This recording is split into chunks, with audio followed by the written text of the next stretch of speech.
Hi everyone, कैसे हो आप लोग? आई होप अच्छे होंगे। आज हम लोग जा रहे हैं विकास नगर और ये वीडियो है रक्षाबंधन के दूसरे दिन का। अब आप लोग बोल रहे होंगे कि रक्षाबंधन के दिन क्यों नहीं गए। एक्चुअली दीदी आई थी राखी बांधने, बट मेरे हस्बैंड को टाइम नहीं था, ड्यूटी थी इनकी और ये ड्यूटी पे थे और आने का था नाइट में 10:30 बजे तक ये वापस आने वाले थे और दीदी को घर जाना था, इस वजह से वो राखी नहीं बांध पाई। तो मुझे नेक्स्ट डे कॉल आया तो बहुत अपसेट हो रखी थी कि मैं आई थी बट मैं राखी नहीं बांध पाई अपने भाई को, तो मुझे भी अच्छा नहीं लगा। तो ये प्लानिंग मेरी ही थी अपने हस्बैंड को वहाँ लेकर जाने की। तो ये जो मेरी प्लानिंग थी ना, इसके बारे में किसी को भी पता नहीं था सिवाय मेरे। तो मैंने अपने हस्बैंड से डिस्कशन किया और हम लोग पहुँच गए दीदी को सरप्राइज़ देने के लिए। भाई अब होता ही है, रक्षाबंधन है और कोई बहन अपने भाई के पास राखी बांधने आई है और वो राखी ना बांध पाए तो कितना बुरा लगता है। तो वही फीलिंग्स मैंने देखी है और मुझे फ़ील भी हुआ कि दीदी को बहुत बुरा लगा है। तो क्यों ना हम दीदी को सरप्राइज़ दे दें। तो हम लोग घर से निकल चुके हैं, स्वीट्स वगैरह हमने ले लिए थे और दीदी को कुछ भी पता नहीं था कि हम लोग जाने वाले हैं। और मैं दीदी का रिएक्शन देखना चाहती थी कि एक्चुअली उनका रिएक्शन होता कैसा है हमें देखकर। तो जैसा मैंने सोचा था वैसा नहीं हुआ, क्योंकि दीदी ऑलरेडी बहुत परेशान थी। आगे बताऊंगी कि वो परेशान क्यों थी। ये है रास्ता कि हम निकल रखे थे घर से, तो सोचा थोड़ा बहुत आप लोगों को रास्ते का व्यू भी दिखा दिया जाए। एक्चुअली मेरी जो भी खुशियां हैं मैं आपके साथ शेयर करना चाहती हूँ, क्योंकि आप लोग मेरी फैमिली हो, तो आप लोग भी मुझे अपनी फैमिली समझो और मुझे सपोर्ट करो। अब हम पहुँच चुके हैं यहाँ पर, बेल बजाई हमने और यहाँ पर हमारी गुड़िया बाहर आई है और हम लोग अंदर गए ना। तो मैं अब आप लोगों को बताती हूँ दीदी क्यों परेशान थी।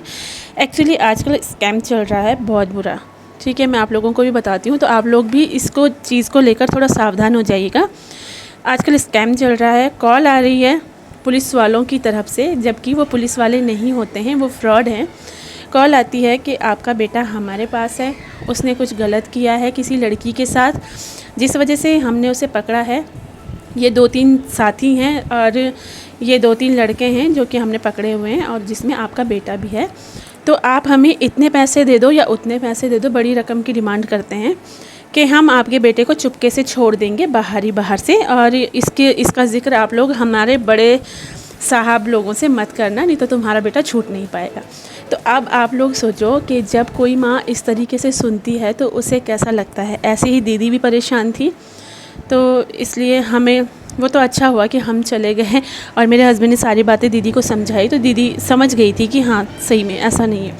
तो आप लोगों को भी कहती हूँ मैं कि अगर आप लोगों को ऐसी कोई कॉल आती है तो आप पुलिस स्टेशन ज़रूर जाइए, उनके ख़िलाफ़ रिपोर्ट लिखवाइए और इस चीज़ में बिल्कुल मत फंसिए।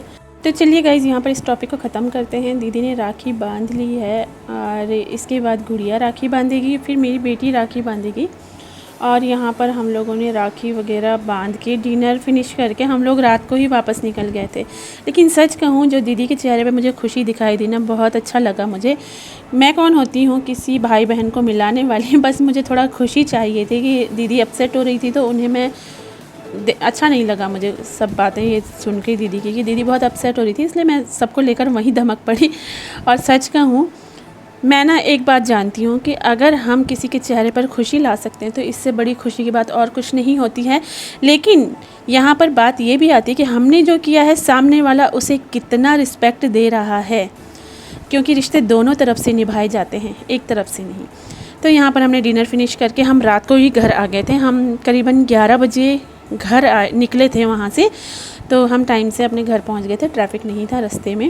तो आप लोगों को वीडियो कैसी लगी है प्लीज़ कमेंट में ज़रूर बताइएगा, लाइक ज़रूर कर दीजिएगा और अपना सपोर्ट ऐसे ही बनाए रखिएगा मेरे साथ और वीडियो को शेयर कीजिएगा। Thank you so much.